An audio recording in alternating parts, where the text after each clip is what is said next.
ঘুম পেড়ে ওই রমজান মাসে 1 বছর 1 মাস সিয়াম পালন করবে এই জন্য মুসলমান হবে? আপনি এমন কোনো কাজ দিতে পারবেন না যে কাজ দিয়ে আপনি বলবেন এই কাজটা করার জন্য মুসলমান হয়েছে। কোন কাজ ব্যতীত বলেন তো? সালাত ব্যতীত। এই জন্য রাসূল সাল্লাল্লাহু আলাইহি ওয়াসাল্লাম বলেছেন, একজন মুশরিক আর একজন মুমিনের মধ্যে পার্থক্য সৃষ্টিকারী কি? সালাত। একজন মুমিন আর একজন মুশরিকের মধ্যে পার্থক্য সৃষ্টিকারী হচ্ছে সালাত। ইসলাম মানেই সালাত, ইসলাম মানেই সালাত। মুসলমান হয়েছেন মানে একটা কাজ করতেই মুসলমান হয়েছেন, সেটা হচ্ছে সালাত আদায় করা। যদি সালাত আদায় না করেন তাহলে আপনার মধ্যে আর ওই হিন্দুর মধ্যে কোনো পার্থক্য নাই, আপনার মুসলমান থাকা আর না থাকা দুটোই সমান। আর একটা কথা মনে রাখবেন, আল্লাহ সুবহানাহু ওয়া তাআলার নিষেধ অমান্য করার চাইতে আল্লাহর আদেশ অমান্য করা মহাপাপ। আল্লাহ সুবহানাহু ওয়া তাআলার নিষেধ লঙ্ঘন করার চাইতে আল্লাহ সুবহানাহু ওয়া তাআলার আদেশ লঙ্ঘন করা মহাপাপ। আল্লাহ সুবহানাহু ওয়া তাআলার নিষেধ অমান্য করার চাইতে আল্লাহ সুবহানাহু ওয়া তাআলার আদেশ লঙ্ঘন করা মহাপাপ। আল্লাহর নিষেধ হচ্ছে সুদ খাওয়া হারাম, আল্লাহর আদেশ হচ্ছে সালাত আদায় করতেই হবে। সুদ খাওয়ার চাইতে বড় গুনাহ সালাত ছেড়ে দেওয়ার গুনাহ। আল্লাহর নিষেধ হচ্ছে ঘুষ খাওয়া হারাম, আল্লাহর আদেশ হচ্ছে সালাত আদায় করতে হবে। ঘুষ খাওয়ার চাইতে বড় গুনাহ সালাত ছেড়ে দেওয়ার গুনাহ। আল্লাহর নিষেধ হচ্ছে মদ খাওয়া, বিড়ি সিগারেট গুল জর্দা খাওয়া হারাম, আল্লাহর আদেশ হচ্ছে তোমাকে সালাত আদায় করতে হবে। মদ খাওয়ার গুনাহের চাইতে সালাত ছেড়ে দেওয়ার গুনাহ বড়। আল্লাহর নিষেধ হচ্ছে জেনা করা যাবে না, আল্লাহর আদেশ হচ্ছে সালাত আদায় করতে হবে। জেনা করার চাইতে বড় গুনাহ সালাত ছেড়ে দেওয়ার গুনাহ। আল্লাহর আদেশ অমান্য করা আল্লাহর নিষেধ অমান্য করার চাইতে বড়। আপনি চোর হন, বাটপার হন, ডাকাত হন, ঘুষখোর হন, সুদখোর হন, বিড়িখোর হন, জুয়াখোর হন, মদখোর হন, যত বড় পাপী হন না কেন আপনাকে সালাত আদায় করতেই হবে। কেউ কোনোদিন কারো পাপকে ছোট করে সালাত থেকে বিরত রাখতে পারবে না। কাউকে পাপের খোঁটা দিয়ে সালাত থেকে বিরত থাকা যাবে না। হ্যাঁ, এই কথা ঠিক যে রাসূল সাল্লাল্লাহু আলাইহি ওয়াসাল্লাম বলেছেন, কেউ যদি একবার নেশাদার দ্রব্য পান করে তার 40 ইয়াওমান 40 দিনের ইবাদত আল্লাহর দরবারে কবুল হয় না। হ্যাঁ, এই কথা ঠিক যে রাসূল সাল্লাল্লাহু আলাইহি ওয়াসাল্লাম বলেছেন, লা ইয়াদখুলুল জান্নাতা জাসাদুন গুযিয়া বিল হারাম। ওই শরীর জান্নাতে প্রবেশ করতে পারবে না যেই শরীর হারাম দিয়ে তৈরি হয়েছে। হ্যাঁ, এই কথা ঠিক যে রাসূল সাল্লাল্লাহু আলাইহি ওয়াসাল্লাম বলেছেন যে মানুষ যখন হাত তুলে দোয়া করে তখন আল্লাহ বলেন, মাতা'আমুহু হারামুন ওয়া মাশরাবুহু হারামুন ওয়া মালবাসুহু হারামুন ইন্নাল্লাহা তাইয়্যিব লা ইয়াকবালু ইল্লা তাইয়্যিব। ওই যে ব্যক্তি দোয়া করছে ওর খাদ্যদ্রব্য হারাম, ওর গায়ের জামা হারাম টাকায় কিনা, মালবাসুহু হারামুন মাতা'আমুহু হারামুন ওয়া মাশরাবুহু হারামুন, ও যা পান করে ওইটা হারাম। আল্লাহ পবিত্র, আল্লাহ অপবিত্র জিনিস গ্রহণ করেন না। এগুলো সব হাদিস ঠিক। তার মানে এই নয় যে বিড়ি খেয়েছে ও 40 দিন আর সালাত আদায় করবে না। তার মানে এই নয় যে সুদের টাকায় জীবন চালাই ওকে আর সালাত আদায় করা লাগবে না, এই জন্য যে সালাত তো আল্লাহর দরবারে কবুল হবে না, এই কথা নয়। কি জন্য এই কথা নয়? এই জন্য এই কথা নয়। এই কথা ঠিক, যদি বিড়িখোর সালাত আদায় করে সালাতের নেকি পাবে না। সালাতের বিশাল অগণিত অসংখ্য ফজিলত আছে, সে অগণিত অসংখ্য বিশাল ফজিলত থেকে বঞ্চিত হবে সালাত কবুল না হওয়ার কারণে। কিন্তু সালাত ছেড়ে দিলে যে মহা গুনাহ হতো, যেই গুনাহ সুদ খাওয়ার চাইতে বড় গুনাহ, যেই গুনাহ ঘুষ খাওয়ার চাইতে বড় গুনাহ, যেই গুনাহ মদ খাওয়ার চাইতে বড় গুনাহ, যেই গুনাহ জেনা করার চাইতে বড় গুনাহ, সালাত ছেড়ে দিলে যেই গুনাহ হতো ওই গুনাহ থেকে সে বেঁচে যাবে। আর যদি আমি মনে হয় বুঝাতে পারিনি আপনাদেরকে, আর যদি সালাত আদায় করে তাহলে ওই গুনাহ থেকে বেঁচে গেল। গুনাহ শুধু একটা থাকলো, সেটা হচ্ছে ও যে গুনাহের কাজে আছে সেই গুনাহের কাজ। আর যদি সালাত আদায় না করে তাহলে ওর গুনাহ ডবল, এক বিড়ি খাওয়ার গুনাহ আর এক নামাজ না পড়ার গুনাহ, এক সুদ খাওয়ার গুনাহ আর এক সালাত ছেড়ে দেওয়ার গুনাহ, এক ঘুষ খাওয়ার গুনাহ আর এক সালাত ছেড়ে দেওয়ার গুনাহ। অতএব হে মুসলিম ভাই, হে মুসলিম বোন, আপনাকে বলছি, আপনি যদি বিড়িখোর হন, বিড়ি এখনই খাওয়া শেষ করলেন, সালাতের সময় হয়েছে, বিড়ি খাওয়ার অজুহাতে আপনি সালাত ছাড়তে পাবেন না, সালাত আদায় করতেই হবে। আপনি যদি ঘুষখোর হন, সুদখোর হন, এখনই টেবিলের নিচ দিয়ে লাখ টাকা কোটি টাকা সুদ ঘুষ নিয়েছেন, এই অজুহাতে আপনি সালাত ছাড়তে পাবেন না, সালাত আপনাকে আদায় করতেই হবে। এখনই যদি আপনি বেশ্যালয় থেকে বের হয়ে আসেন, ওই অজুহাতে সালাত পরিত্যাগ করতে পাবেন না, সালাত আপনাকে আদায় করতেই হবে। সালাতের বিকল্প কিছু নাই, সালাত আদায় করতেই হবে। যত বড় পাপী হন, যত বড় পাপিষ্ঠ হন, কি জন্য সালাত পরিত্যাগ করা যাবে না? এই সালাতই যদি ধরে রাখেন আপনি, এই সালাত একদিন আপনাকে গুনাহ থেকে বিরত রাখবেই রাখবেই রাখবেই ইনশাআল্লাহ। কি জন্য এই সালাত আপনাকে গুনাহ থেকে বিরত রাখবে? মানুষ জানে না। কোরআনের এই আয়াতের ব্যাখ্যা মানুষ বুঝতে পারে না যে ইন্নাস সালাতা তানহা আনিল ফাহশাই ওয়াল মুনকার, সালাত মানুষকে গুনাহ থেকে বিরত রাখতে পারে, আল্লাহ কোরআনে বলছেন। কিন্তু মানুষে জানে না, মানুষে বুঝে না। কিভাবে সম্ভব? দেখেন, পৃথিবীতে যত মানুষ গুনাহ করে, সব মানুষ গুনাহ করে অন্তরকে কন্ট্রোল না করতে পারার কারণে, অন্তরকে নিয়ন্ত্রণ করতে না পারার কারণে মানুষ গুনাহে লিপ্ত হয়। জিব্রাইলকে যখন আল্লাহ বলেছেন যাও জাহান্নাম দেখে আসো, হুজিবাতিল নারু বিশাহাওয়াত, আল্লাহ জাহান্নামকে ঘিরে দিয়েছেন মানুষের মনের চাহিদা দিয়ে, মনের চাওয়া, মনের পাওয়া, মনের আকাঙ্ক্ষা, মনের স্বাদ, মনের ইচ্ছা দিয়ে আল্লাহ জাহান্নামকে ঘিরে দিয়েছেন। এই জন্য মনকে কন্ট্রোল করতে না পারার কারণেই মানুষ গুনাহ করে। গুনাহ থেকে বাঁচতে হলে আগে মনকে কন্ট্রোল করার প্রশিক্ষণ নিতে হবে, কিভাবে মনকে কন্ট্রোল করা যায়। আর কোনো কাজ না করে কোনোদিন কোনো কিছুকে কন্ট্রোল করা যায় না। কিছু কাজ চাপিয়ে দিলে ও প্রশিক্ষিত হয়। যার উপরই যে কাজ চাপিয়ে দিবেন, ওর প্রশিক্ষণ শুরু হয়ে গেছে। কাজ করতে করতেই ও ট্রেনিং নিয়ে ফেলে কিভাবে ও কোন জিনিসকে কেমনে কন্ট্রোল করবে। আর যদি কাজ চাপিয়ে না দেন, ও কোনোদিন প্রশিক্ষিত হতে পারবে না। আপনার অন্তরকে যদি আপনি কন্ট্রোল করতে চান, গুনাহ থেকে বাঁচাতে চান, যে গুনাহ করতে চান না, আপনি গুনাহ থেকে বাঁচতে চান, পৃথিবীর যে কোনো গুনাহ থেকে বাঁচতে চান, তাহলে আগে আপনার অন্তরকে কন্ট্রোল করা শিখতে হবে। আর অন্তরের উপর কন্ট্রোল ক্ষমতা প্রতিষ্ঠা করার পৃথিবীতে সালাতের চাইতে বড় কোনো মাধ্যম নাই। 5 ওয়াক্ত সালাত মসজিদে জামাতে উপস্থিত হওয়া পৃথিবীর বুকে সবচেয়ে বড় চ্যালেঞ্জ। 5 ওয়াক্ত সালাত জামাতে মসজিদে উপস্থিত হওয়া পৃথিবীর বুকে মনের বিরুদ্ধে সবচেয়ে বড় চ্যালেঞ্জ। 5 ওয়াক্ত সালাতে জামাতে উপস্থিত হওয়া আসমানের নিচে জমিনের উপরে মনের বিরুদ্ধে লড়াই করে 5 ওয়াক্ত সালাতে মসজিদে উপস্থিত হওয়া পৃথিবীতে সবচেয়ে বড় চ্যালেঞ্জ। আর এই চ্যালেঞ্জ যে একবার গ্রহণ করতে পারে, ওর আত্মা ধীরে ধীরে ট্রেন আপ হয়, কিভাবে ও মনকে কন্ট্রোল করতে পারবে। একবার যদি 5 ওয়াক্ত সালাত নিয়মিত মসজিদে আদায় করার অভ্যাসই বানিয়ে ফেলে নিজের আত্মাকে, ওই আত্মা গুনাহ থেকে বিরত থাকা এমনি শিখে যাবে।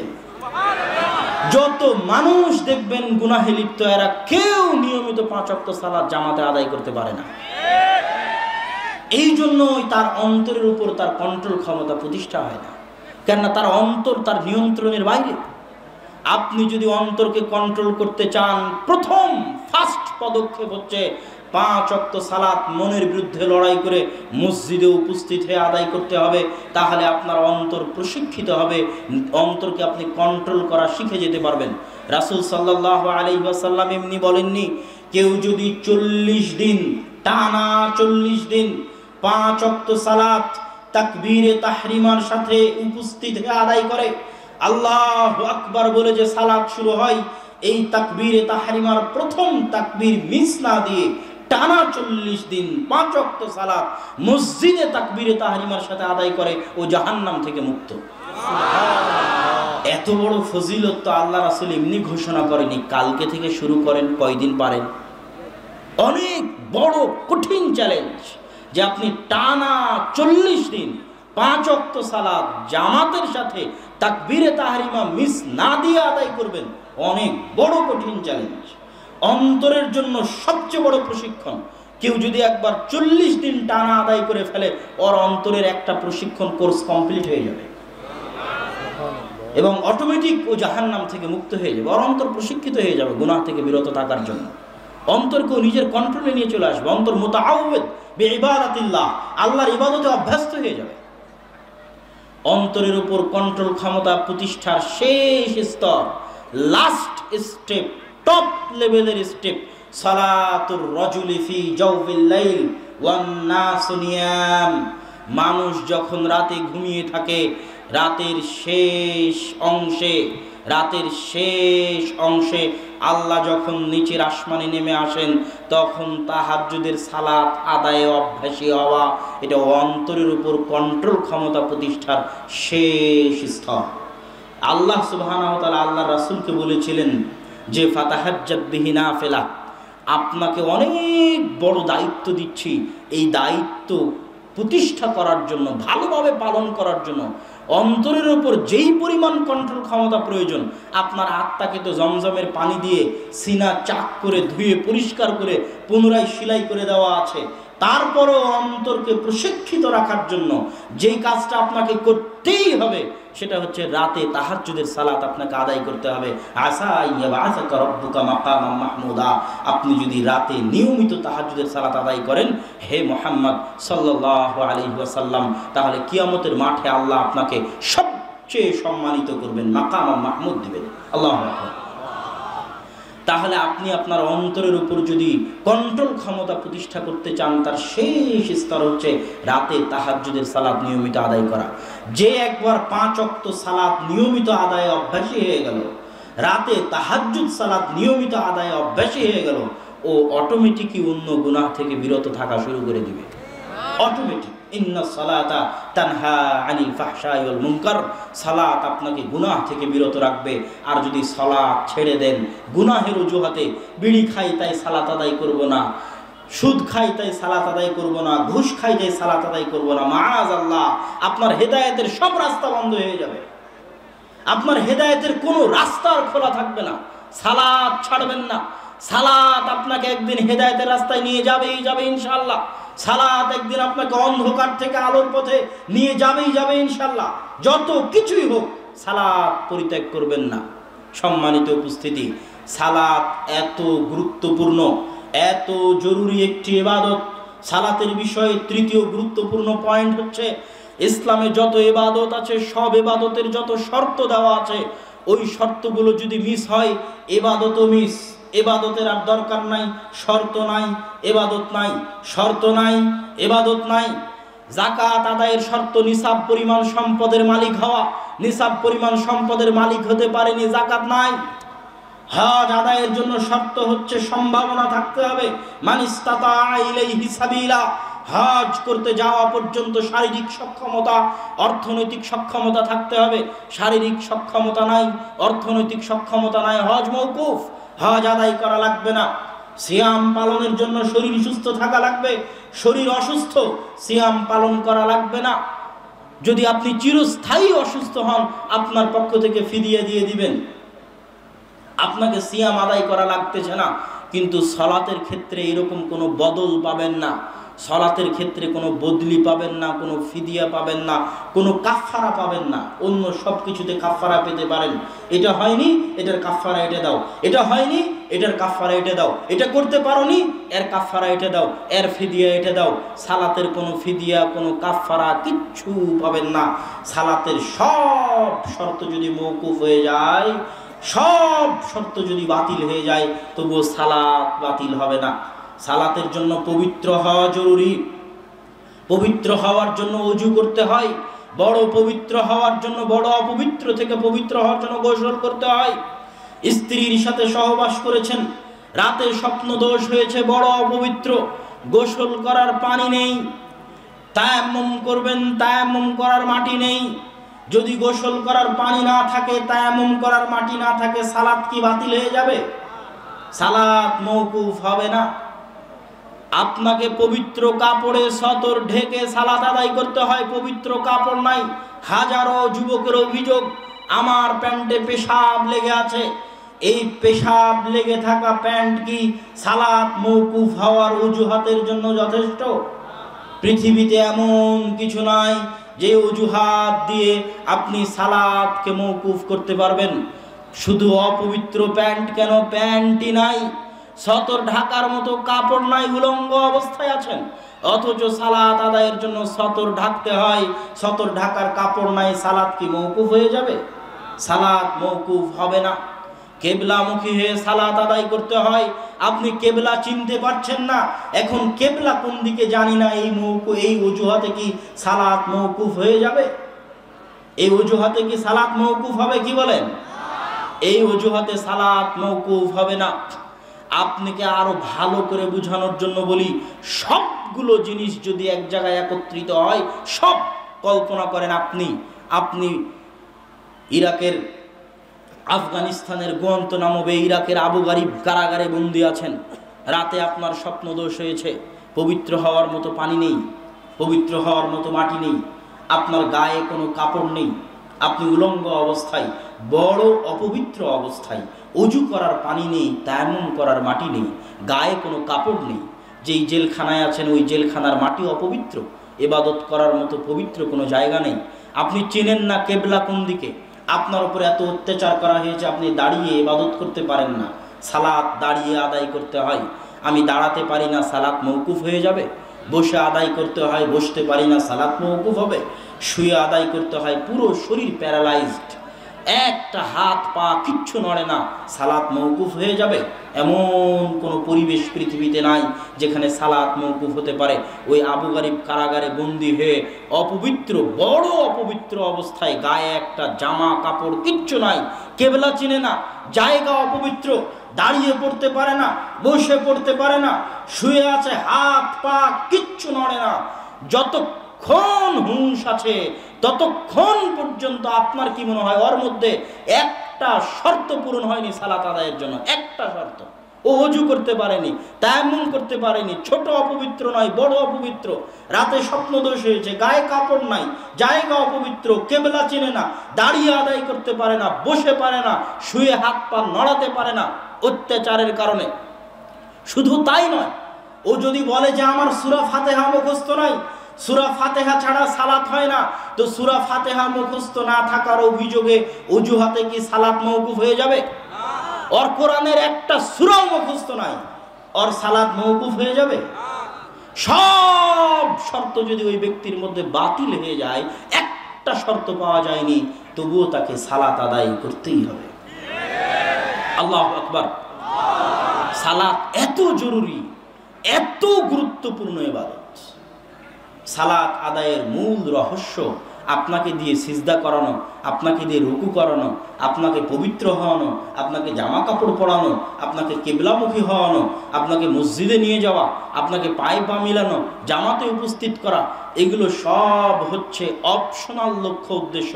মেইন লক্ষ্য উদ্দেশ্য হচ্ছে ওয়া আকিমিস সালাতা লিযিকরি, হে দুনিয়ার মানুষ, তোমরা সালাত প্রতিষ্ঠা করো আমাকে স্মরণ করার জন্য। আর আল্লাহকে স্মরণ করতে, মনে করতে বুদ্ধি থাকাই যথেষ্ট। কথা মনে বুঝাতে পারি? আল্লাহ সুবহানাহু ওয়া তাআলাকে স্মরণ করতে কিবলামুখী হওয়া জরুরি নয়, আল্লাহ সুবহানাহু ওয়া তাআলাকে স্মরণ করতে ওযু করা জরুরি নয়, আল্লাহ সুবহানাহু ওয়া তাআলাকে স্মরণ করতে তায়াম্মুম করা জরুরি নয়, আল্লাহ সুবহানাহু ওয়া তাআলাকে স্মরণ করতে রুকু করা জরুরি নয়, আল্লাহ সুবহানাহু ওয়া তাআলাকে স্মরণ করতে সিজদা করা জরুরি নয়, আল্লাহ সুবহানাহু ওয়া তাআলাকে স্মরণ করতে গায়ে কাপড় থাকা জরুরি নয়, আল্লাহ সুবহানাহু ওয়া তাআলাকে স্মরণ করতে গায়ে পবিত্র কাপড় থাকা জরুরি নয়। পৃথিবীর যে কোনো অবস্থায় যতক্ষণ আপনার বুদ্ধি আছে, যতক্ষণ আপনার বিবেক আছে, ততক্ষণ আপনাকে আল্লাহ সুবহানাহু ওয়া তাআলাকে স্মরণ করতেই হবে। আপনি স্মরণ করতে বাধ্য, আপনাকে এত বেশি স্মরণ করতে বাধ্য যে আল্লাহ চাইতেন আপনি যেন দিনে রাতে 50 বার স্মরণ করেন।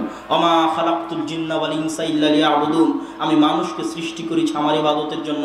আর ইবাদতের সবচেয়ে সবচেয়ে বড় অংশ হচ্ছে সালাত। তথা আল্লাহ যদি বলতেন, আমরা যদি বুঝি যে আমি মানুষকে সৃষ্টি করেছি সালাত আদায় করার জন্য, ভুল হবে না। মানুষকে সৃষ্টি করা হয়েছে যেন সে সালাত আদায় করে, বললে ভুল হবে না। যদিও ইবাদতের আরো অংশ আছে। আল্লাহর দাসত্ব মানে 24 ঘন্টা দাসত্ব। আল্লাহর দাসত্ব মানে শুধু মসজিদের মধ্যে নয়, আল্লাহর দাসত্ব মানে শুধু সালাতে নয়। ইয়াবুদুন মানে ইবাদত করলে মানুষ ভুল বুঝে যে ইবাদত মানে মনে হয় শুধু সালাত, অথচ ইয়াবুদুন শব্দের মূল মাদ্দা হচ্ছে আব্দুন, আইন বা দাল। আব্দুন মানে গোলাম, বান্দা, দাস।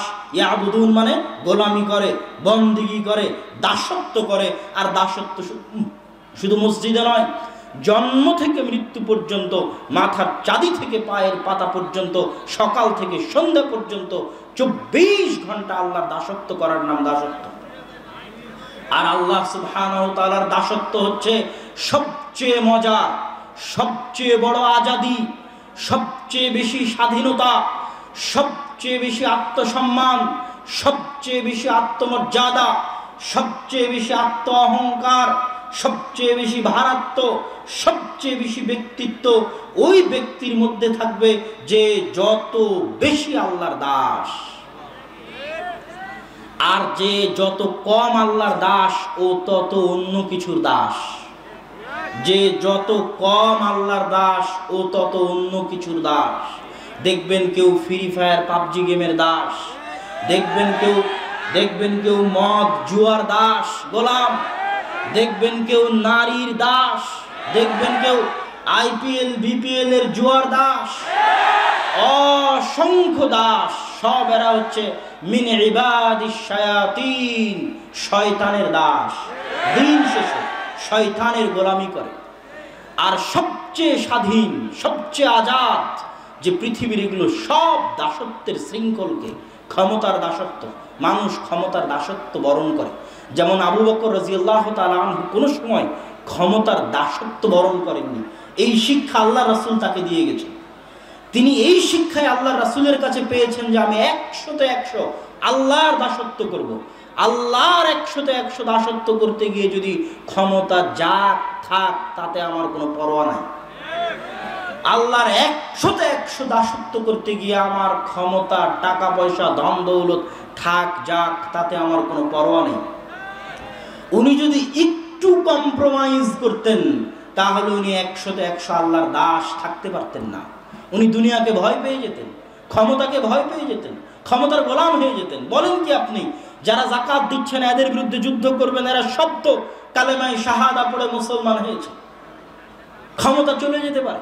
ক্ষমতার ভয়ে একটু ভিতরে ঢোকা মানে ক্ষমতার দাস হয়ে যাওয়া। আপনি পৃথিবীর যত মানুষ আছে সব মানুষ দেখবেন কোনো না কোনো কিছুর দাসত্ব বরণ করে আছে।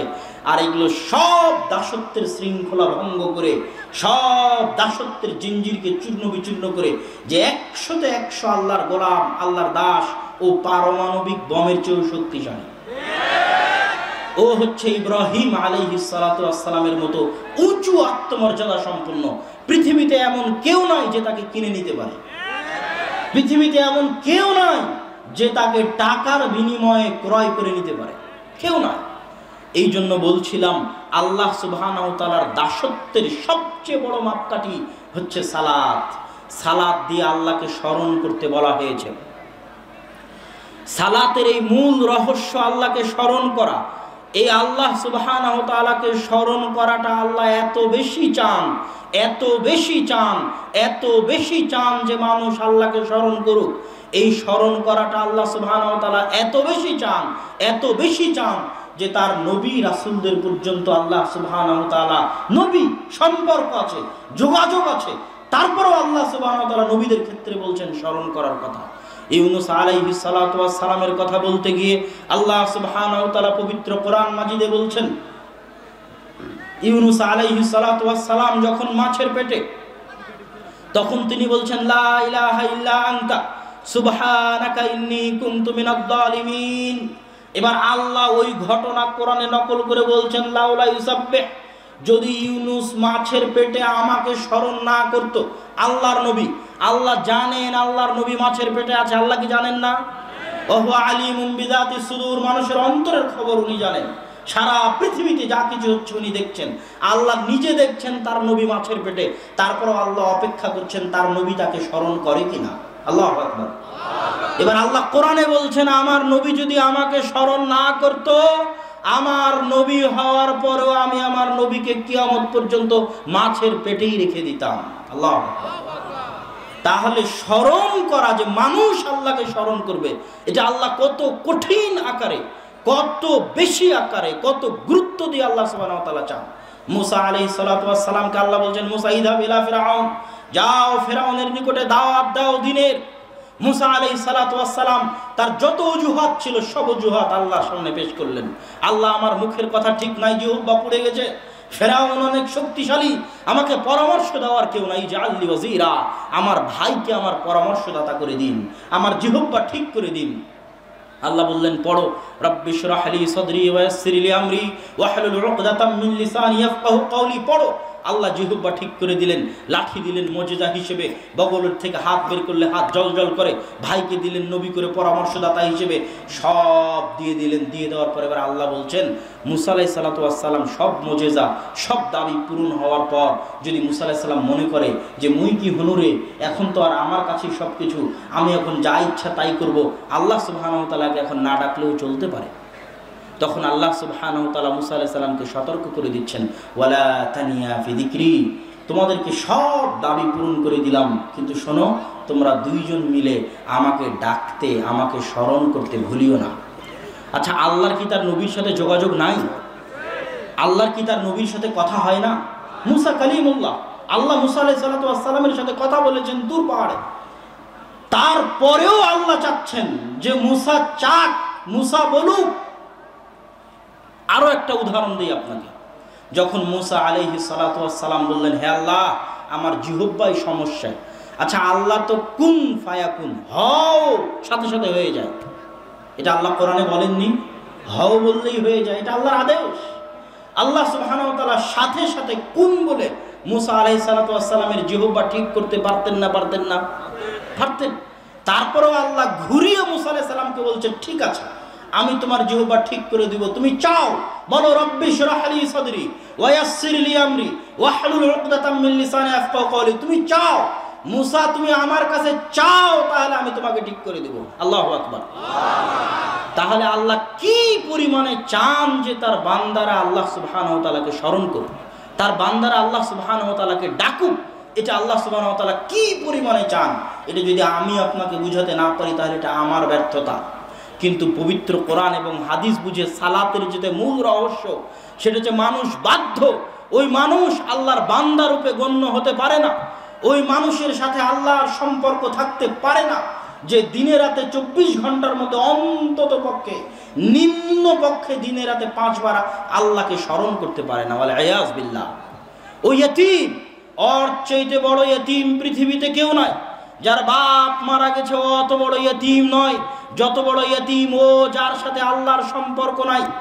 জিজ্ঞেস করেন, ইসআল নাফসাক, আপনার আত্মাকে জিজ্ঞেস করেন, আপনার আত্মার সাথে আল্লাহর সম্পর্ক আছে কিনা, আপনার রুহের সাথে আল্লাহর যোগাযোগ আছে কিনা, আল্লাহকে স্মরণ করেন কিনা, আল্লাহকে ডাকেন কিনা। ইসআল নাফসাক, নিজের আত্মাকে জিজ্ঞেস করুন। আপনার চাইতে বড় ইয়তীম পৃথিবীতে কেউ নাই যার সাথে আল্লাহর যোগাযোগ নাই, আল্লাহর সম্পর্ক নাই। যে বাপ মারা গেছে তার চেয়ে বড় ইয়তীম কোন ভাগাড়ে পড়ে মারা যাবে আল্লাহ সুবহানাহু ওয়া তাআলা পরোয়াও করবেন না, অথচ তিনি নি'মাল মাওলা নি'মান নাসির, উত্তম অভিভাবক, তার চেয়ে উত্তম অভিভাবক কেউ নাই। আপনার সবচেয়ে প্রিয়, সবচেয়ে কাছের, সবচেয়ে নিকটের, সবচেয়ে ভালোবাসার, সবচেয়ে আপন আপনার সৃষ্টিকর্তা আল্লাহ সুবহানাহু ওয়া তাআলা। রাসূল সাল্লাল্লাহু আলাইহি ওয়াসাল্লাম একটা হাদিস বলতে গিয়ে বলছেন যে মানুষ যখন আল্লাহকে স্মরণ করে, আল্লাহর দিকে ফিরে যায়, তখন আল্লাহ কত খুশি হন। এখানে আমি আপনাকে আবারও বলি, এই রূহ কিন্তু পৃথিবীতে সৃষ্টি হয়নি, আল্লাহর পক্ষ থেকে পাঠানো। এই রূহ কিন্তু আল্লাহর কাছে সাক্ষ্য দিয়েছিল, আলাস্তু বিরব্বিকুম ক্বালু বালা। রূহ কিন্তু বলেছিল, হ্যাঁ আমরা সাক্ষ্য দিচ্ছি আপনি আমাদের প্রতিপালক। এই জন্য রূহ কিন্তু জন্মগতভাবে, তাবিঈভাবে, ফিতরাতানভাবে আল্লাহর দিকে ফিরে যেতে চায়। কিন্তু শয়তানের প্ররোচনায় পড়ে মানুষ যখন গুনাহ করে তখন রুহের উপর অত্যাচার হয়। রব্বানা যালামনা আনফুসানা, এই বাক্যের শাব্দিক অনুবাদে কোথাও পাবেন না যে আল্লাহ আমরা গুনাহ করেছি। আল্লাহুম্মা ইন্নী যালামতু নাফসি, এই বাক্যের শাব্দিক অনুবাদে কোথাও পাবেন না যে আল্লাহ আমরা গুনাহ করেছি।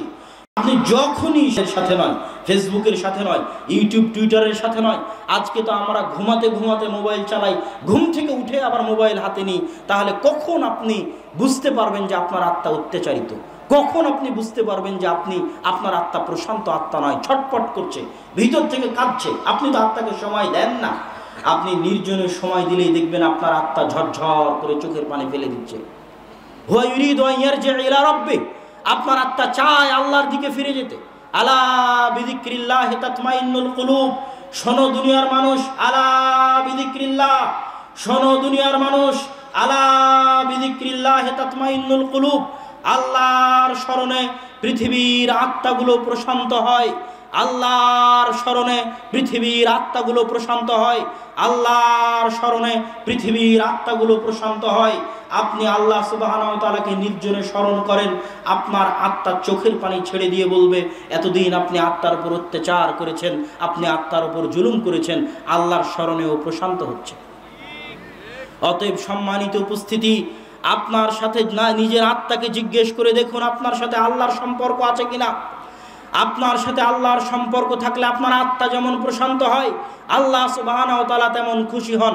আল্লাহ সুবহানাহু ওয়া তাআলা এত খুশি হন, এত খুশি হন, এত খুশি হন যে রাসূল সাল্লাল্লাহু আলাইহি ওয়াসাল্লাম বলছেন যে নির্জন মরুভূমিতে একবার রাস্তা হারিয়ে গেলে মানুষ কোনোদিন পথ খুঁজে পাবে না। ওই মরুভূমির মধ্যে ঘুরতে ঘুরতে মারা যাবে, এটা আজকেও সম্ভব। মরুভূমিতে আপনি একবার ভিতরে ঢুকে গেলে আর খুঁজে বের হয়ে আসতে পারবেন না। নির্জন মরুভূমিতে যখন কোনো ব্যক্তি তার বাহন উটকে হারিয়ে ফেলে, উট মরুভূমির রাস্তা চিনে যখন সে তার বাহন উটকে হারিয়ে ফেলে, তখন সে জেনে নেয় নিশ্চিত তার মৃত্যু। সে জেনে নেয় যে সে নিশ্চিত মৃত্যুবরণ করবে। ধরেন ওই উদাহরণ যদি আপনার বুঝে না আসে, আমি উদাহরণ দেওয়ার জন্য বলছি, ক্যান্সার রোগীরা নিশ্চিত জানে তারা মারা যাবে, জানে না? আমরাও জানি নিশ্চিত মারা যাব, কিন্তু আমাদের আর তাদের মধ্যে পার্থক্য আছে। তারা নিশ্চিত জানে যে ও আর 6 মাস বাঁচবে, ও নিশ্চিত জানে যে ও মাত্র আর 1 বছর বাঁচবে। এর মধ্যেও মারা যেতে পারে, কিন্তু 1 বছরের বেশি বাঁচার সম্ভাবনা নাই, 6 মাসের বেশি বাঁচার সম্ভাবনা নাই। ও নিশ্চিত জানে মারা যাবে। লাস্ট 4th স্টেপ, চতুর্থ স্টেপে অবস্থান করছে ওর ক্যান্সার, গোটা শরীর ছড়িয়ে পড়েছে, ও মারা যাবে, নিশ্চিত জানে মারা যাবে। তো ওই ব্যক্তি যেমন নিশ্চিত জানে মরুভূমিতে হারিয়ে যাওয়া ব্যক্তি মারা যাবে, এখন হুট করে ঘুম থেকে উঠে দেখছে তার উট ফিরে এসেছে। ওই ক্যান্সার থেকে একটা ব্যক্তি হুট করে দেখছে সকালবেলা ওর শরীরে কোনো ক্যান্সারই নাই। হতে পারে না? পারে না? বলেন তো। পারে। তো এই ব্যক্তি একদম মৃত্যুর মুখ থেকে ফিরে যখন খুশি হয়, তখন খুশির আতিশয্যে ভুল বকে, খুশির আনন্দে আত্মহারা হয়ে ভুল বকে বলে, আল্লাহ আপনি আমার বান্দা, আমি আপনার রব। ভুলে আনন্দের আত্মহারায় ভুলে কথা বলে। এবার রাসূল সাল্লাল্লাহু আলাইহি ওয়াসাল্লাম বলছেন, নিশ্চিত মৃত্যু থেকে ফিরে আসা এই ব্যক্তি মৃত্যু থেকে বাঁচার কারণে যতটা আনন্দিত, কোনো বান্দা যখন আল্লাহর দিকে ফিরে যায় তখন আল্লাহ তার চেয়ে বেশি আনন্দিত হন। আল্লাহ সুবহানাহু ওয়া তাআলা আপনার অপেক্ষায় আছে। আল্লাহ সুবহানাহু ওয়া তাআলা আপনাকে সবচেয়ে বেশি ভালোবাসে। আল্লাহ সুবহানাহু ওয়া তাআলা রাতের শেষ অংশে এসে বলেন, ডাকেন, হাল মিন মুস্তাগফিরিন ইস্তাগফিরুনি, আছে কি কোনো ক্ষমা প্রার্থনাকারী যে ক্ষমা চায়? হাল মিন মুস্তারজিকিন ইস্তারজিকুনি, আছে কি কোনো রিজিক প্রার্থনাকারী রিজিক চায়? আছে কি কোনো দোয়াকারী যে আল্লাহ সুবহানাহু ওয়া তাআলাকে ডাকে? আল্লাহ বান্দার এত নিকটে, তিনি বান্দাকে এত বেশি ভালোবাসেন, এত বেশি ভালোবাসেন। ওয়াল্লাহি আল্লাহর কসম, আপনি বিশ্বাস করবেন, আপনার মা, আপনার বাবা, আপনার সন্তান সন্ততি সকলের চাইতে আপনার প্রতিপালক আল্লাহ সুবহানাহু ওয়া তাআলা আপনাকে বেশি ভালোবাসেন। এটা আপনাকে বিশ্বাস করতে হবে। কি জন্য? আপনি হচ্ছেন আল্লাহর বান্দা, আপনি হচ্ছেন আল্লাহর সৃষ্টিজীব। বান্দার সাথে প্রতিপালকের সম্পর্ক ডাইরেক্ট কানেকশন আপনার সাথে আল্লাহ সুবহানাহু ওয়া তাআলার। কোনো মাধ্যম, কোনো লিঙ্ক, কোনো ওয়াস্তা লাগে না, কোরআন মাজিদের একটা আয়াত পড়লে আপনি বুঝবেন যে আল্লাহ আপনাকে কতখানি ভালোবাসে। ওই আয়াতটার গূঢ় জিনিস আপনাকে অনুভব করতে পারতে হবে। ওই আয়াতে বলছে, হে আল্লাহ, ইন তুআযিবুহুম, আপনি যদি আযাব দেন, শাস্তি দেন, ফাইন্নাকা আনতাল আজিজুল হাকিম, আপনি তো মহা পরাক্রমশালী, মহা প্রজ্ঞাময়, শাস্তি দিলে কে ঠেকাবে? পৃথিবীতে এমন কেউ নাই যে ঠেকাতে পারে। সারা পৃথিবীকে একসাথে ধূলিসাৎ করে দিলেও কেউ ঠেকানোর নেই। আর যদি আপনি শাস্তি দিতে চান, আপনি যদি ক্ষমা করতে চান, তাহলে পৃথিবীতে এমন কেউ নাই যে আপনাকে ঠেকাতে পারে ক্ষমা করা থেকে। আল্লাহ যদি বলেন আমি ফেরাউনকে ক্ষমা করে দিব, এমন কি কেউ আছে যে আল্লাহকে ঠেকাতে পারবে ফেরাউনকে ক্ষমা করা থেকে? কেউ পারবে না। আল্লাহ সুবহানাহু তাআলা যদি কাউকে ক্ষমা করতে চায়, কেউ ঠেকাতে পারবে না। কিন্তু আল্লাহ যদি শাস্তি দেয়, তখন কোরআনের আয়াতে বলা আছে, হে আল্লাহ, আপনি যদি শাস্তি দেন, আপনি আপনার বান্দাকেই শাস্তি দিবেন। কাকে শাস্তি দিবে? আল্লাহ। আল্লাহ সুবহানাহু তাআলা তার বান্দাকেই শাস্তি দিবে। হে আল্লাহ, আপনি যদি শাস্তি দেন, তাহলে বান্দাকেই শাস্তি দিবেন। আর যদি ক্ষমা করেন, তাহলে কেউ ঠেকানোর নাই, বাধা দেওয়ার নাই যে আপনাকে বাধা দিবে। সম্মানিত উপস্থিতি, সালাতের বিষয়ে গুরুত্বপূর্ণ জরুরি আলোচনা করছিলাম, যার তৃতীয় পয়েন্ট শেষ করে এবার সালাতের চতুর্থ পয়েন্টে প্রবেশ করতেছি। সালাত আদায় করার বিষয়ের চতুর্থ পয়েন্ট হচ্ছে আসমানের নিচে জমিনের উপরে আল্লাহর নিকটে দোয়া করার, দোয়া চাওয়ার সবচেয়ে বড় মাধ্যম হচ্ছে সালাত। আসমানের নিচে জমিনের উপরে আল্লাহর নিকটে দোয়া চাওয়ার, দোয়া প্রার্থনা করার সবচেয়ে বড় মাধ্যম হচ্ছে সালাত। দেখেন, রাসূল সাল্লাল্লাহু আলাইহি ওয়াসাল্লাম যখন তিনি দেখলেন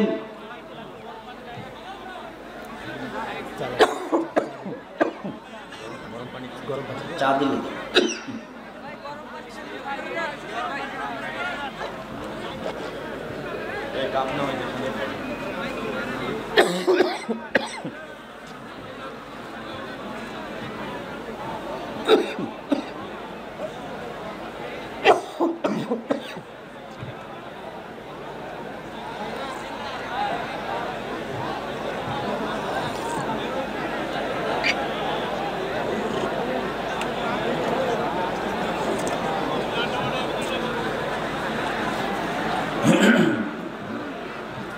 সম্মানিত উপস্থিতি, সালাতের আলোচনার শেষের দিকে চলে এসেছি। আসমানের নিচে জমিনের উপরে আল্লাহর নিকটে দোয়া করার সবচেয়ে বড় মাধ্যম হচ্ছে সালাত। রাসূল সাল্লাল্লাহু আলাইহি ওয়াসাল্লামের যখন বৃষ্টি চাওয়ার দরকার হলো, আল্লাহ রাসূল সাহাবীদেরকে নিয়ে একত্রিত হয়ে হাত তুলে দোয়া করে আল্লাহ দরবারে বৃষ্টি চাইতে পারতেন। রাসূল সাল্লাল্লাহু আলাইহি ওয়াসাল্লাম সাহাবীদেরকে নিয়ে একসাথে একত্রিত হয়ে হাত তুলে দোয়া করে বৃষ্টি চাইতে পারতেন। আল্লাহ রাসূল তা না করে সাহাবীদের নিয়ে চলে গেলেন মাঠে গিয়ে সালাত কায়েম করলেন বৃষ্টি চাওয়ার জন্য। আল্লাহর কাছে বৃষ্টি চাওয়ার জন্য সালাত কায়েম করলেন। আল্লাহর কাছে বৃষ্টি চাওয়ার জন্য সালাত কায়েম করলেন। সূর্যগ্রহণ, চন্দ্রগ্রহণ বিপদ। একজন সাহাবী বলছে, আমি দেখি সূর্যগ্রহণ, আমি ভাবলাম দেখি বিপদ থেকে বাঁচতে আল্লাহ রাসূল কি করেন। আল্লাহ রাসূলের বিপদ থেকে বাঁচার জন্য সাহাবীদের নিয়ে একসাথে হাত তুলে দোয়া করতে পারতেন আল্লাহর দরবারে। সাহাবী বলছেন, আমি দৌড়াতে দৌড়াতে মসজিদে নববীতে গিয়ে দেখি আল্লাহ রাসূল সালাত শুরু করে দিয়েছেন।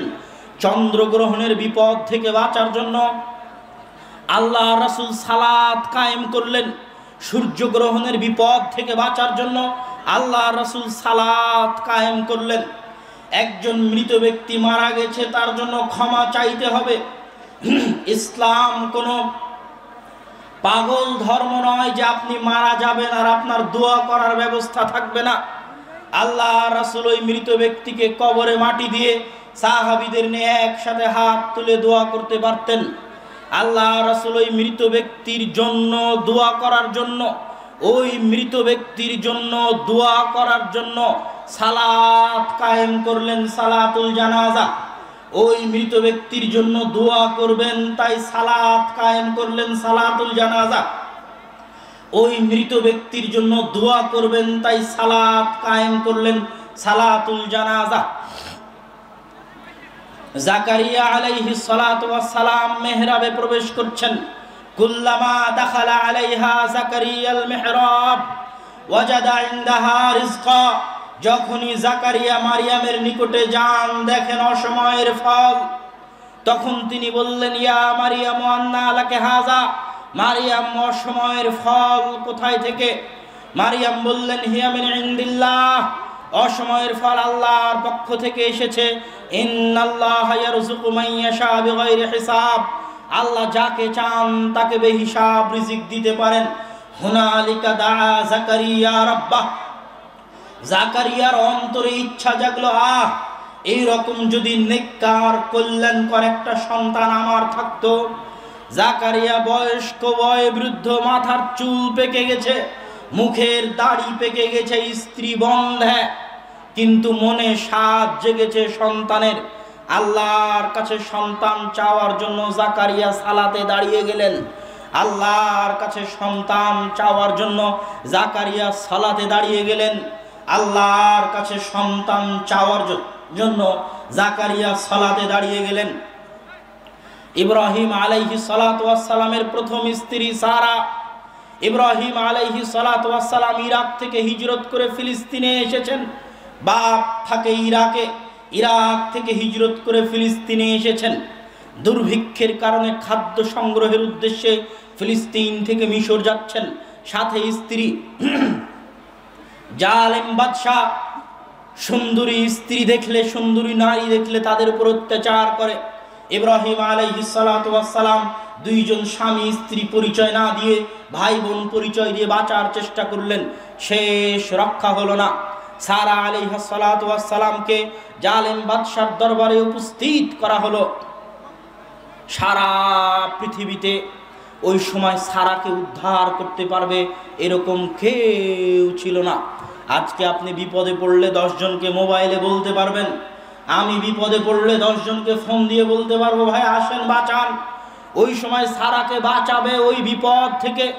সারার মতো একজন মহিয়সী, মহতী, পবিত্রা, সতী, সাধবী, নারীর ইজ্জতকে রক্ষা করবে, আব্রুকে রক্ষা করবে, এরকম কেউ নাই।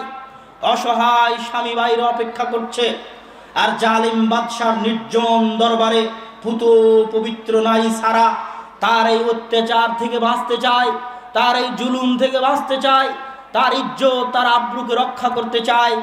সারা তার ইজ্জত আব্রু রক্ষা করার জন্য সালাতে দাঁড়িয়ে গেলেন। পৃথিবীতে যখন তার সহযোগিতা করার কেউ নাই, তখন আল্লাহর কাছে সহযোগিতা চাওয়ার জন্য সারা সালাতে দাঁড়িয়ে গেলেন। পৃথিবীতে যখন তার সহযোগিতা করার কেউ নাই, তখন সারা নিজের ইজ্জত রক্ষা করার জন্য, আল্লাহর সহযোগিতা পাওয়ার জন্য সালাতে দাঁড়িয়ে গেলেন। রাসূল সাল্লাল্লাহু আলাইহি ওয়াসাল্লাম যখনই কোনো বিপদের সম্মুখীন হতেন, বাদারা ইলা সালাহ, সাথে সাথে সালাতে দাঁড়িয়ে যেতেন। আল্লাহ রাসূল যখনই কোনো বিপদের মুখোমুখি হতেন, তখনই তিনি সালাতে দাঁড়িয়ে যেতেন। আসমানের নিচে, জমিনের উপরে আল্লাহ সুবহানাহু ওয়া তাআলার নিকটে চাওয়া যেতে পারে, দোয়া করা যেতে পারে। সালাতের চাইতে বড় কোনো মাধ্যম আসমানের নিচে, জমিনের উপরে নাই। যেই সালাত দিয়ে মানুষ আল্লাহর কাছে চাইতে পারে, যেই সালাত দিয়ে মানুষ আল্লাহর কাছে দোয়া করতে পারে। দুঃখজনক হলেও সত্য, সালাত শব্দের অর্থ হচ্ছে দোয়া। সালাত শব্দের অর্থ হচ্ছে দোয়া।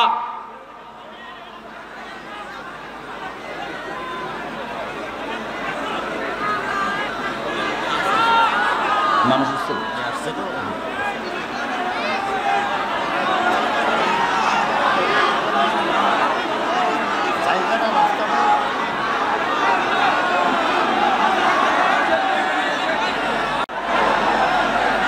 হবে, সেটা 5 ওয়াক্ত সালাত আদায় করতে হবে। আর সব সময় দোয়া করতে হবে আল্লাহর কাছে, রব্বি জাআলনি মুকিমাস সালাহ ওয়া মিন যুররিয়াতি। ইব্রাহিম আলাইহিস সালাতু ওয়াস সালাম সালাত কত জরুরি, নিজের জন্য দোয়া করছেন, আল্লাহ আমাকে নামাজি বানান, আল্লাহ আমার বংশধরকে নামাজি বানান, আজকে আমরা এই মঞ্চে বক্তব্যের শেষে এসে আল্লাহর কাছে দোয়া করতে চাই, আল্লাহ যেন আমাদেরকে নামাজি না বানিয়ে মৃত্যু না দেন, আমিন। মৃত্যু হওয়ার আগে যেন 5 ওয়াক্ত সালাত আদায়ের পাবন্দ হওয়ার তৌফিক আল্লাহ আমাদের দান করেন, আল্লাহুম্মা আমিন। 5 ওয়াক্ত সালাত আদায় নিজে করার চেষ্টা করবেন, সন্তান সন্ততিকে করানোর চেষ্টা করবেন। সালাতি সকল সফলতার মূল চাবিকাঠি, সকল সফলতার মূল চাবিকাঠি হচ্ছে সালাত। পৃথিবীতে আপনি দুনিয়াবি বলেন পরকালীন বলেন সব সফলতা সালাতের মধ্যে। কিয়ামতের মাঠে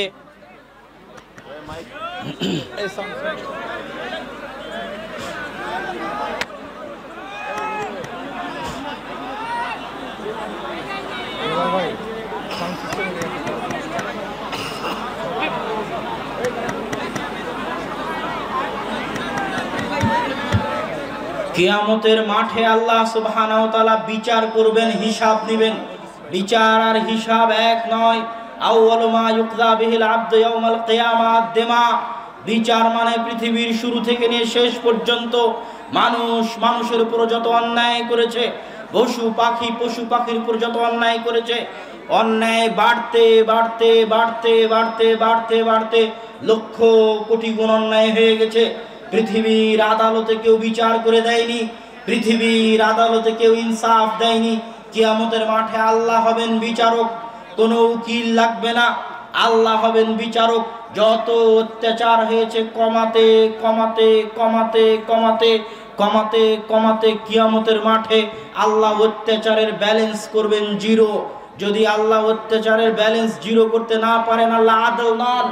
আল্লাহ যেহেতু আদল, এই জন্য কিয়ামতের মাঠে উনি অত্যাচারের ব্যালেন্স জিরো করবেন, এটা তার দায়িত্ব, এটাই বিচার। আর এই বিচারে প্রথম বিচার হবে রক্তের হত্যার। আর হিসাব মানে আল্লাহ আদেশ দিয়েছে আপনি মানেননি, সালাত সিয়াম হজ যাকাত জিকির আজকার তাসবিহ তাহলিল এগুলো হচ্ছে হিসাব। হিসাবের জগতে সর্বপ্রথম হিসাব হবে সালাতের। সালাতের হিসাব যদি ঠিক থাকে বাকি আমল গ্রহণ করা হবে, আর সালাতের হিসাব যদি ঠিক না থাকে বাকি আমল গ্রহণ করা হবে না। এই জন্য সালাত সবচেয়ে জরুরি, সবচেয়ে গুরুত্বপূর্ণ। আমি বক্তব্যের শুরু থেকেই বলে আসছি, ইসলাম মানে সালাত, সালাত মানে ইসলাম। বংশ পরম্পরায় সালাত আদায়ের চেষ্টা করেন, সন্তান সন্ততিকে সালাত আদায় করান। ফজরের সালাতে ডাকবেন, জোহরের সালাতে ডাকবেন, হতাশ হবেন না, ডাকতে থাকবেন। কি জন্য ডাকতে থাকবেন? আপনার এই ডাকতে থাকার বরকতে একদিন না একদিন আপনার মৃত্যুর পরে হলো ওরা 5 ওয়াক্ত সালাত আদায়কারী হয়ে যাবে ইনশাআল্লাহ। এটা আল্লাহর বরকত। কিন্তু যদি আপনি না ডাকেন, না প্রশিক্ষণ দেন, হবে না। তাহলে এর জিম্মেদারি আপনার উপর থেকে গেল। কিন্তু আপনাকে চেষ্টা করতে হবে যেন আপনি নিজে আর আপনার বংশে কেউ বেনামাজি না থাকে, আর আপনি এবং আপনার নিজের বংশে যেন কেউ কোরআন তেলাওয়াত করতে পারে না, এরকম না থাকে। কোরআন তেলাওয়াত হচ্ছে বরকতের উৎস। কোরআনবিহীন জীবন কুকুর শ্রীগালের জীবন, কোরআনবিহীন বাড়ি কবরের চাইতে অন্ধকার। সালাত, কোরআন তেলাওয়াত, হালাল রুজি, এই কয়েকটা জিনিস থাকলেই জান্নাত যাওয়া অনেক সহজ, অত কঠিন নয় জান্নাত। অতএব সালাত এবং কোরআন আর হালাল রুজি এই তিনটাকে খুব গুরুত্বের সাথে দেখার চেষ্টা করবেন। সবার আগে সালাতকে সবচেয়ে গুরুত্বের সাথে দেখার চেষ্টা করবেন। আল্লাহ সুবহানাহু ওয়া তাআলা আমাদের সকলকে 5 ওয়াক্ত সালাত আদায় করার তৌফিক দান করুক, আল্লাহুম্মা আমিন। বক্তব্যের শেষে আপনাদের নিকটে ছোট্ট একটি আহ্বান। উত্তরবঙ্গের মানুষেরা বিভিন্ন দিক থেকে অবহেলিত, তার মধ্যে বেশি অবহেলিত কোরআন এবং হাদিসের চর্চার দিক থেকে। মা এবং বোনেরা অবহেলিত পর্দার দিক থেকে। উত্তরবঙ্গে পর্দার অবস্থা, মসজিদের মক্তবগুলোর অবস্থা, মাদ্রাসাগুলোর অবস্থা, কোরআন হাদিসের জ্ঞান চর্চার অবস্থা সব অন্যান্য অঞ্চলের চাইতে অনেক করুণ, অনেক ভয়াবহ। মা এবং বোন অনেক উপস্থিত হয়েছে, তাদের জন্য কোনো কথাই না বললে একটু খারাপ দেখায়। এই জন্য দুটো কথা তাদের জন্য বলে আমি আমার দাবিটা আপনাদের সামনে রেখে বক্তব্য শেষ করব। মা এবং বোনদের জন্য দুটো কথার একটা কথা হচ্ছে গাইয়ুর। আল্লাহ হচ্ছেন গাইয়ুর, আত্মমর্যাদাওয়ালা। গায়রাত, যার ভিতরে আত্মমর্যাদা আছে, আল্লাহ সবচেয়ে আত্মমর্যাদাওয়ালা। উট সবচেয়ে আত্মমর্যাদা সম্পূর্ণ প্রাণী। আর শুকুর সবচেয়ে গায়রাতবিহীন প্রাণী, বেগায়রাত জন্তু, বেগায়রাত জানোয়ার, যার আত্মমর্যাদা নাই, সে হচ্ছে শুকুর। অপরিষ্কার অপরিচ্ছন্ন গু পেশাব পায়খানার মধ্যে থাকবে, আর এক শুকুরের পিছন থেকে পেশাব পায়খানা চিটে খাবে, এত নির্লজ্জ প্রাণী হচ্ছে শুকুর। এই জন্য দিয়াতা চর্বি, নির্লজ্জতার চর্বি শুকুরের চর্বিতে বেশি থাকে। যারা শুকুরের গোস্ত ভক্ষণ করে, যারা শুকুরের চর্বি ভক্ষণ করে, এদের মধ্যে থেকে লজ্জা উঠে যায়, এদের মধ্যে বেহায়াপনা বাড়ে। এটা নিয়ম। এটা ইবনু হাজাম আন্দালুসি লিখে গেছে, ইবনুল কাইয়িম রাহিমাহুল্লাহ লিখে গেছে। রাসূল সাল্লাল্লাহু আলাইহি ওয়াসাল্লাম বলছেন, লা ইয়াদখুলুল জান্নাতা আদ-দায়ুস, দায়ুস জান্নাতে যাবে না। দায়ুস মানে যার রক্ত শুকুরের রক্তের মতো।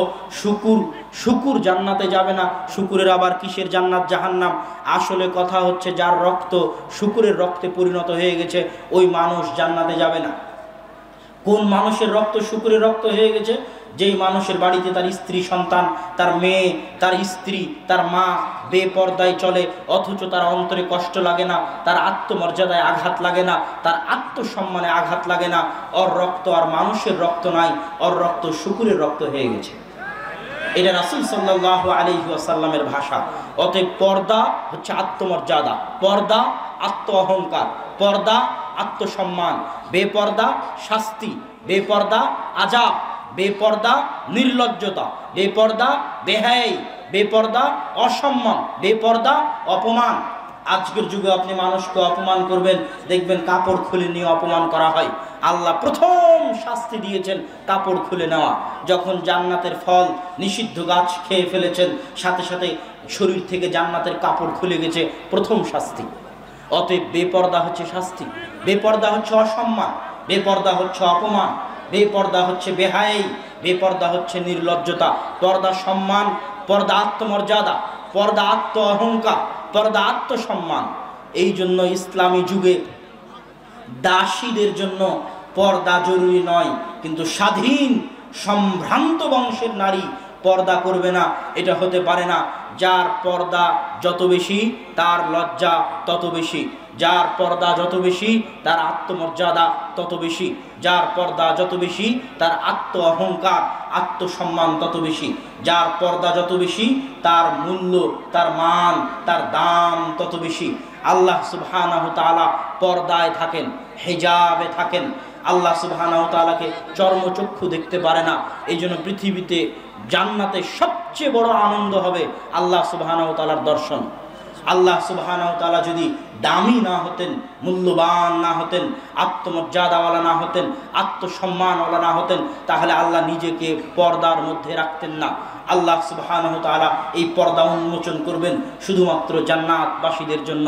এই জন্য পর্দা সম্মান, পর্দা মর্যাদা, পর্দা আত্মমর্যাদা, আত্মসম্মান। অতএব মা এবং বোনদের উদ্দেশ্যে একটাই আহ্বান। দেখেন, আপনারা, যদিও আমি ইউটিউব ফেসবুকে যে আলোচনা চলে সেই আলোচনা বক্তব্যের মধ্যে নিয়ে আসতে চাই না, তারপরে উদাহরণ দিতে গিয়ে বলি যে একটা মুশরিক দেশে, একটা কাফের দেশে, কাফের এলাকায়, মুশরিক এলাকায় আমাদেরই মা এবং বোনেরা পর্দা রক্ষা করে চলার জন্য কত লড়াই করতেছে, কত কষ্ট সহ্য করতেছে। আর আমাদের বাংলাদেশের মতো স্বাধীন দেশে পর্দা করার সকল সুযোগ সুবিধা থাকার পরও কত নির্লজ্জ হলে, কত বেহায়া হলে, কত আত্মমর্যাদাহীন হলে, কত বেগায়রাত হলে আমাদের মা এবং বোনেরা পর্দাবিহীনভাবে চলতে পারে। অথচ তাদের মধ্যে আর শত শত নারী হিন্দুস্তানের বুকে, ইন্ডিয়ার বুকে পর্দার সাথে চলবে, তার জন্য শত কষ্ট সহ্য করতেছে। এটা ঈমান, এটা ঈমানি দাবি, এটা হচ্ছে আত্মমর্যাদার দাবি, আত্ম অহংকারের দাবি, আত্মসম্মান।